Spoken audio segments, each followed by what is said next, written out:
जादुई किताब और गुप्त दरवाजा।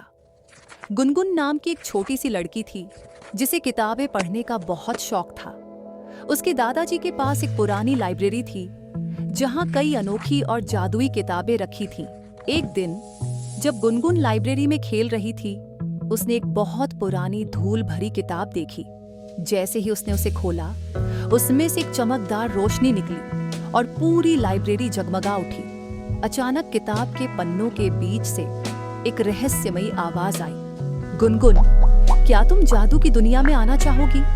गुनगुन ने उत्साहित होकर सिर हिला दिया। तभी किताब के भीतर से एक चमकीला दरवाजा उभर आया। हिम्मत जुटाकर गुनगुन ने जैसे ही दरवाजे को छुआ, वह खुद को एक जादुई दुनिया में खड़ा पाया। यह जगह बिल्कुल अलग थी। पेड़ रंग बिरंगे थे, आसमान नीला नहीं बल्कि सुनहरा था और पक्षी इंसानों की तरह बातें कर रहे थे। तभी एक छोटा सा परियों जैसा जीव उड़ता हुआ आया। मैं झपकू हूँ, इस जादुई दुनिया का मार्गदर्शक। तुम यहाँ कैसे आई? गुनगुन ने पूरी कहानी सुनाई। झपकू मुस्कुराया और बोला, अगर तुम यहाँ आ ही गई हो तो एक छोटा सा काम करना होगा। हमारे जादुई फूलों का राजा गुलबाबा एक दुष्ट जादूगर काले नाग की कैद में है।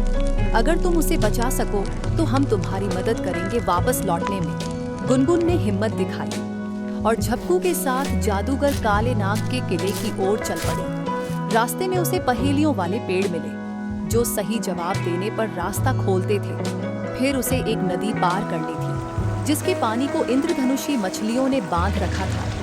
लेकिन गुनगुन की समझदारी से वह सब बाधाएं पार कर गई। जब वे काले नाग के किले पहुंचे तो उन्होंने देखा कि वह अपने विशाल सिंहासन पर बैठा था।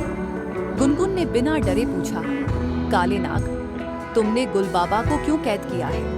काले नाग हंसा, क्योंकि मैं सबसे ताकतवर बनना चाहता हूँ। गुनगुन को अचानक याद आया कि उसकी किताब में एक मंत्र लिखा था। उसने किताब निकाली और जोर से पढ़ा, चमत्कार, जादू की शक्ति, सच्चाई की हो विजय भक्ति।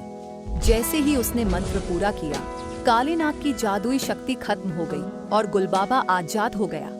काले नाग डरकर भाग गया। गुलबाबा ने गुनगुन को धन्यवाद दिया और कहा, अब तुम्हें घर वापस भेजने का समय है। उसने एक जादुई पंख दिया और कहा, इसे पकड़कर अपनी आंखें बंद करो। गुनगुन ने वैसा ही किया और जब उसने आंखें खोली तो वह फिर से अपनी लाइब्रेरी में थी। उसकी किताब बंद हो चुकी थी, लेकिन अब वह जान चुकी थी कि किताबों में सिर्फ कहानियां ही नहीं बल्कि जादू भी छिपा होता है। और तब से गुनगुन ने हर दिन नई किताबें पढ़नी शुरू कर दी, यह सोचकर कि कहीं अगली बार फिर कोई जादुई दरवाजा खुल जाए।